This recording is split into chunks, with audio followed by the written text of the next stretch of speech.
Hi guys! Samahan nyo kami ngayon dito sa Mexican store or restaurant.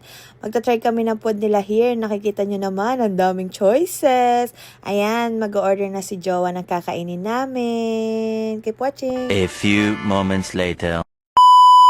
So we're here in the Mexican store. I'm gonna try this.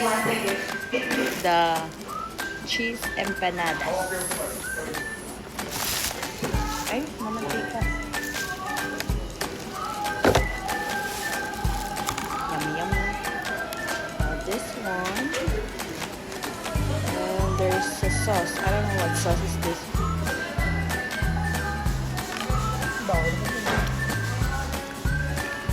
It's like a garlic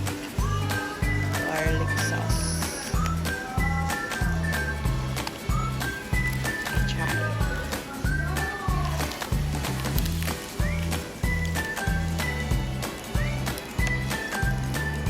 Matigas yung ano.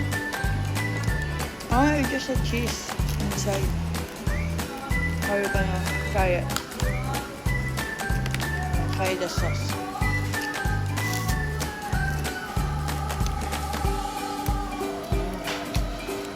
It's good. And dito naman, umorder ako ng loaded tacos and si Jowa Bells is lengua. Yes. Ay, ¿son quesadillas con taco?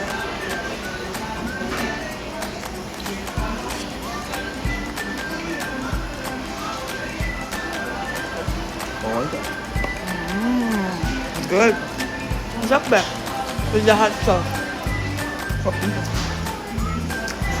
Just eating ko.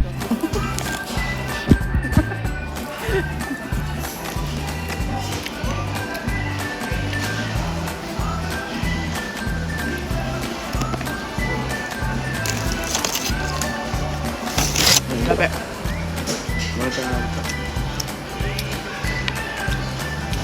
Ano ganyan? Mahilig na ako sa spicy.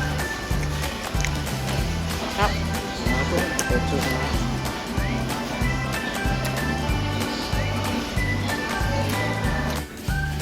Ay, hello. A few moments later. After namin kumain, tumitingin muna ako sa grocery kung ano pwedeng mabili. Marami akong nakita and ang dami din nilang iba't ibang klase ng drinks. May nakita din ako na handmade empanada dough. Kaya kung nagkikrave ka ng empanada at hirap ka gumawa ng dough, pwede ka na bumili dito sa store or kung may Mexican store na malapit sa inyo. So parang gagawin mo na lang yung empanada peelings. Di ka na mahihirapan pa. And after kung mag-ikot-ikot, umuwi na din kami. And ayun lang. Bye!